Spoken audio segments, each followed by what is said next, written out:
पता है हुजूर सल्लल्लाहु अलैहि वसल्लम ने अपने आखिरी खुतबा में वो चंद अल्फाज क्या कहे थे? आए लोगों, सुनो, मैं शायद अब तुम्हारे बीच ज्यादा वक्त तक नहीं रहूंगा। जो भूखे हैं उन्हें वही खाना खिलाना जो तुम खुद खाना पसंद करते हो। गरीब लोगों को वही कपड़े देना जो तुम खुद पहनना पसंद करते हो।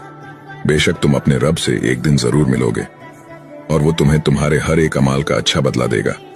और जो यहाँ मौजूद है वो ये बातें ध्यान से सुने, और जो मौजूद नहीं है वो ये बातें उन तक पहुंचाए।